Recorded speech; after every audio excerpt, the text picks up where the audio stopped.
Hello everyone, আমি পিউ। আপনারা দেখছেন আমার ইউটিউব চ্যানেল পিউ ক্রিয়েশন। তো এটা ছিল গতকালকের ভিডিও। কী করলাম সেটাই তোমাদের সাথে শেয়ার করলাম। ভালো লাগলে লাইক, ফলো অ্যান্ড সাবস্ক্রাইব করে দেবেন। হ্যালো গাইজ, এখন বাজছে 10টা, ঠিক আছে? তো এখন আমরা ব্রেকফাস্ট করছি, চা। 10টার সময় আমাদের নাকি সকাল হয়েছে, এখন আমরা চা খাচ্ছি। দুপুরে খাবার কখন হবে তার কোনো ঠিক ঠিকানা নেই, কে ভগবান জানে, 4টের সময়ও হতে পারে। তো যাই হোক, ব্রেকফাস্টটা আগে করে নিই।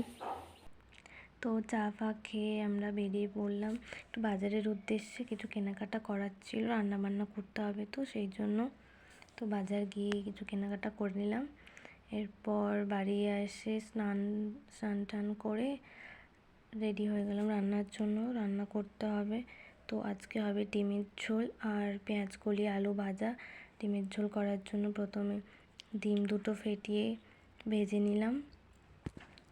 দেখুন, ডিম দুটো ভেজে নিলাম। এরপর কড়াইতে তেল দিয়ে আলুটা ভেজে নেবো। আলুটা ভাজার কিছুক্ষণ পর পেঁয়াজ কলিটা দেবো। তো পেঁয়াজ কলিটা কিছুক্ষণ নাড়াচাড়া করতে হবে যাতে পেঁয়াজ কলির যে স্মেলটা ওটা চলে যায়। তার জন্য একটু লবণ দিয়ে ঢাকা দিয়ে নামিয়ে নিলেই হবে, পেঁয়াজ কলি ভাজা হয়ে যাবে। তো এদিকে আমার ভাতটাও হয়েছে নাকি আমি চেক করে নিলাম। তো দেখলাম ভাতটা হয়ে গিয়েছে, তো গ্যাসটা আমি অফ করে দিলাম। তো এদিকে পেঁয়াজ কলিটাও আমার ভাজা হয়েই গেছে প্রায়। তো এরপর আমি নামিয়ে নেব। এরপর ডিমের ঝোলটা করতে হবে আমাকে, সেই জন্য আমি 4টে আলু নিয়েছি। আলুগুলো ফার্স্টে ভাজা করে নেব। আমরা যেহেতু 2 জন তাই আমি 4টে আলু নিয়েছি। একটু লবণ আর একটু হলুদ দিয়ে ভাজা ভাজা করে নেব। আর এদিকে ডিমের ঝোলের জন্য পেঁয়াজ কুচি, আদা রসুন বাটা, লঙ্কা, টমেটো কুচিয়ে নিয়েছি। তো আলুগুলো হয়ে গিয়েছে, আলুগুলো নামিয়ে নেব। তারপর কড়াইতে তেল দিয়ে একটু তেজপাতা দিয়ে দেবো। তেজপাতা দেওয়ার পর পেঁয়াজ কুচিগুলো দিয়ে দেবো। একটু লাল লাল করে ভেজে নেব।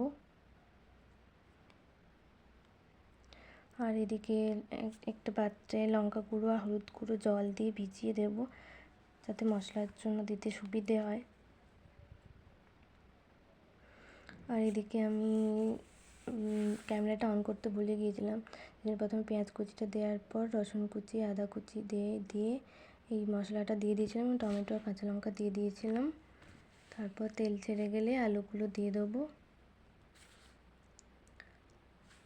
তো আলুগুলো দিয়ে দিলাম।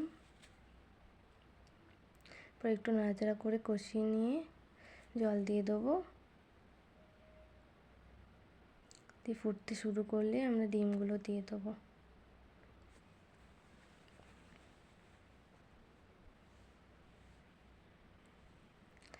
তো আমি এভাবেই ডিমের ঝোল করি। আজকে সেদ্ধ না, আজকে ভাজা ডিম খেতে মন করেছিল তাই ডিমগুলো ভেজেই ঝোল করলাম। ডিমের ঝোল আমার রেডি। তো ভাত খেয়ে নিলাম। টাটা। ভালো লাগলে সাবস্ক্রাইব করে দেবেন।